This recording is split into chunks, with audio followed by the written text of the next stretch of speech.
ছিল এত খুশ বিকালে বাড়ি থেকে বেরছি। রকি কি অবস্থা তোর? খাওয়াইলো কি করি? ও কিছু না দাদু, বাইক থেকে পড়ে গেছিলাম তো তাই একটু লেগেছে। দেখো দিনি কত রক্ত বেরিয়েছে। চ ভিতরে চ।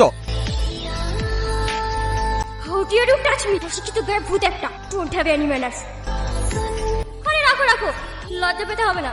টাকা পেলে তোমাদের মতো করবে, খুশি হয়। আর তাছাড়া তোমাদের অবস্থা দেখে মনে হচ্ছে টাকাটা তোমাদের প্রয়োজন। রেখে দাও। দাদু, কিরে তুই এত রাতে কিছু বলবি নাকি?